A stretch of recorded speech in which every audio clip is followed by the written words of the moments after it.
کہ جا رہے آپ کوفہ تھے، کربلا کیسے پہنچ گئے؟ کربلا کوفہ کے راستے پر تو نہیں آتا نا، کس راستے پر آتا ہے؟ دمشق کے راستے پر آتا ہے، شام کے راستے پر آتا ہے۔ جہاں تو کوفہ رہتے، کربلا کیسے پہنچ گئے ہیں؟ عمر بن سعد کی قیادت میں 4000 فوج یہاں کھڑی تھی، قادسیہ سے 3 میل پہلے، اور کس مقصد کے لیے یہاں کھڑی تھی؟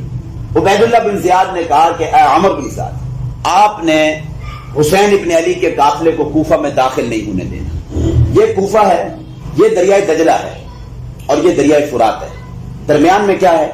کوفہ۔ فوج 4000 عمر بن سعد کی قیادت میں کہاں کھڑی تھی؟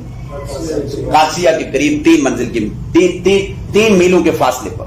حسین ابن علی رضی اللہ تعالیٰ عنہ جب یہاں پہنچے، پہلے سمجھ لیں عمر بن سعد کون تھے؟ یہ سعد بن نبی وقاص کے بیٹے تھے۔ کس کے بیٹے تھے؟ سعد بن نبی وقاص 10 مبشرہ میں سے ہیں، جنتی صحابی ہے، اور سعد بن نبی وقاص کو حضور صلی اللہ علیہ وسلم اپنا ماموں کہا کرتے تھے۔ تو عمر بن سعد رشتے میں کیا لگے؟ حضور کے ماموزاد لگے نا، تو حسین ابن علی کے کیا لگے؟ نانا ہوں گے نا، دور کے۔ تو عمر بن سعد نے کہا کہ حسین ابن علی آپ کہاں جا رہے ہیں؟ کہا کوفہ جا رہا ہوں۔ کہا کس نے آپ کو بلایا؟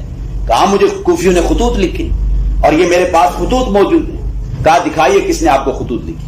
جب انہوں نے خطوط دکھائے کوفہ کے نمایاں لوگوں کے، کہا کہ جنہوں نے آپ کو خطوط لکھے ہیں وہ آج یزید کی فوج میں کھڑے ہیں، مسلم کی بیعت توڑ کر یزید کی بیعت کر چکی ہے۔ کس پر آپ اعتماد کر کے کہاں جا رہے ہیں؟ حقیقت کھل کر بالکل سامنے آ گئی کہ کوفی بہت بڑے غدار، دھوکے باز غدار نکلے۔ انہوں نے کتنی بڑی ہمارے ساتھ بے وفائی کی۔ حضرت حسین نے اس قادسیہ کے مقام پر 3 شرائط پیش کی اس وقت عمر بن سعد کے سامنے۔ وہ 3 شرائط شیعہ کتابوں میں بھی لکھی ہیں، اہل سنت کی کتابوں میں بھی لکھی۔ 3 شرائط پر کسی کا کوئی اختلاف بھی نہیں ہے۔ 3 شرائط کیا تھی؟ پہلی شرط یہ تھی میں جہاں سے آیا ہوں مجھے واپس جانے دو۔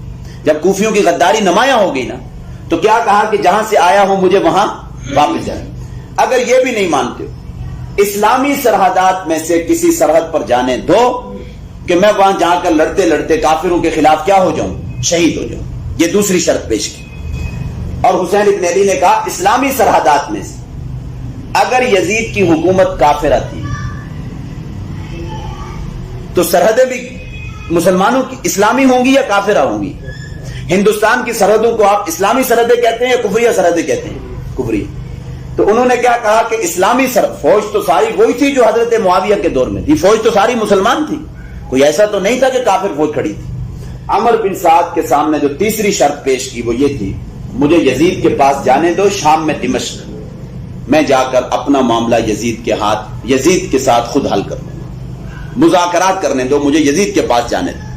اور یہاں تک بھی لکھا ہے کتابوں میں کہ حضرت حسین ابن علی نے کہا مجھے یزید کے پاس جانے دو، یدی فی یدی، کہ بس میں اب یزید کے ہاتھ پر ہاتھ دے کے بیعت کر دوں۔ یہاں تک انہوں نے کہا جب کوفیوں کی غداری بالکل نمایاں ہوگی، واضح ہوگی۔ عمر بن سعد نے ابن زیاد کو کہا، خط لکھا کہ یہ 3 شرائط انہوں نے پیش کی ہیں، کون سی شرط کو قبول کیے جائے؟ عبید اللہ بن زیاد نے کہا کہ تیسری شرط قبول کر لی جائے اور انہیں شام جانے دیا جائے یزید کے پاس، وہ اپنا معاملہ خود جا کر یزید کے ساتھ کیا کر لیں؟ حل کر لیں۔ قادسیہ سے یہاں سے راستہ یوں جاتا ہے سیدھا کوفہ کو، ٹھیک ہے؟ یہ راستہ جاتا ہے یہ سیدھا شام، دمشق، جہاں یزید کی حکومت تھی، جہاں یزید کا دارالحکومت تھا، ٹھیک ہو؟ حسین ابن علی کوفہ جا رہے تھے۔ جب تیسری شرط ان کی تسلیم کر لی گئی، ٹھیک ہے آپ یزید کے پاس جائیں، عمر بن سعد کی فوج بحفاظت، عمر بن سعد آخری دم تک مصالحت کی کوشش کرتے رہے، بہت نرم مزاج آدمی تھے، اور ظاہر بات ہے کہ حضرت حسین کے ساتھ ان کا رشتہ بھی اتنا بنتا ہے، تو انہوں نے مصالحت کی کوشش کی۔ اب قادسیہ سے آگے بڑھے، مغیثیہ کی منزل پر پہنچے، مغیثیہ سے آگے پہنچے العزیب کی منزل پر پہنچے، العزیب سے آگے پہنچے ذو حسن کی منزل پر پہنچے، ذو حسن سے آگے نکلے قصر بنی مقاتل کی منزل پہ پہنچے، قصر بنی مقاتل سے آگے کون سی منزل آتی ہے؟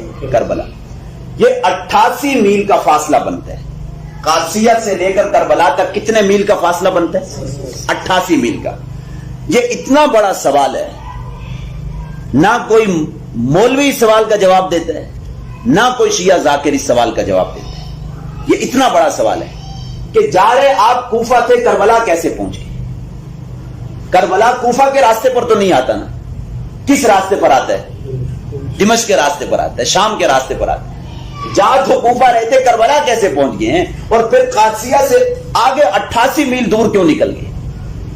عمر بن سعد کی فوج نے مارنا ہوتا تو یہاں پر ہی مار سکتے تھے. 4000 جنگ آزمودہ فوج کے سامنے, جن کے پاس ضرب و حرب کے سارے آلات موجود ہیں, 72 آدمیوں کو مارنا کوئی مشکل کام تھا؟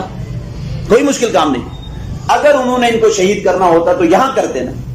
اتنا آگے لے کر جانے کی بلا انہیں ضرورت کیوں پیش آئی؟ در حقیقت وہ مصالحت چاہتے تھے. کیا چاہتے تھے؟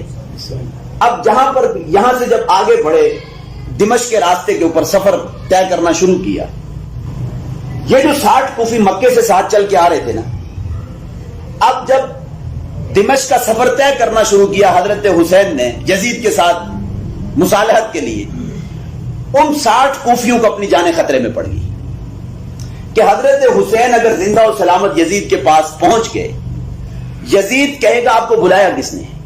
حضرت حسین خطوط پیش کریں گے, مجھے ان کوفیوں نے یہ خطوط لکھی. اور ظاہر بات ہے کہ تھوڑے خطوط تو نہیں تھے, 12000 خطوط کی کوئی تھوڑی تعداد تھی. پھر یہ جو 60 کوفی ہیں وہ پوچھے گا یہ بندے کون ہیں؟ پتا چلے گا یہ آپ کو مکہ سے لینے کے لیے گئے تھے. حضرت حسین کا یزید حضرت حسین کو کچھ کہتا یا نہ کہتا وہ بات کی بات ہے, لیکن ان 60 کوفیوں کو پہلے اس نے سزا دے دی تھی اور ان کا معاملہ تمام کر دیا. اور یہ 60 کوفی سمجھ گئی کہ اب ہماری جانیں بچنے والی نہیں, ہاں جلاد کی تلوار ہمارے اوپر چلے گی. 60 کوفی ان کو اپنی جانیں خطرے میں پڑ گئی. جب کربلا پہنچے نا عصر کے وقت 10 محرم الحرام کو, ان 60 کوفیوں نے سب سے پہلے اس خیمے کو آگ لگائی جس خیمے کے اندر خطوط تھے. کیا تھے؟ خطوط تھے, تاکہ بطور ثبوت کے یہ خطوط پیش نہ کیے جا سکے. اور پھر اس کے بعد انہی 60 کوفیوں نے حضرت حسین کے اوپر وار کر کے, ان میں سے کسی نے وار کر کے حضرت حسین کو شہید کر دیا. اصل مجرم اور اصل قاتل یہ کوفی. اگر یزیدی فوج نے مارنا ہوتا تو قادسیہ کے مقام پر ہی مار دیتے نا. سوال یہ ہے کہ وہ کربلا کیسے پہنچ گئے؟ اس سوال کا ہمیں جواب چاہیے. آپ کسی بھی مولوی کے پاس جائیں, کسی ذاکر کے پاس جائیں, کسی بھی شخص کے پاس کہو کہ کربلا بتاؤ کس راستے پر آتا ہے, وہ تو کوفہ کے راستے پر نہیں آتا. تو اصل مجرم جو ہیں وہ یہ کوفی ہیں. کون ہیں؟ انہوں نے سب سے بڑی جسارت کی, انہیں بلایا, خطوط لکھے, پھر مسلم بن عقیل کو شہید کروایا. اور اس کے بعد پھر یہ کہ وہی 60 کوفی جو مکے سے آ رہے تھے انہوں نے اپنی جانیں بچانے کی خاطر کیا کیا؟ حضرت حسین کو شہید کیا, تاکہ نہ زندہ و سلامت وہاں پہنچے اور نہ ہمارے اوپر کوئی سزا نافذ ہو, ہم بھی بچ کر نکل گئے. لیکن بچا ان میں سے بھی کوئی نہیں تھا. عمر بن سعد کی فوج نے ان 60 کو بھی وہاں پر مار دیا تھا, بچا ان کوفیوں میں سے بھی کوئی نہیں تھا. 60 کوفیوں میں سے. یہ ہے اس سانحے کی اصل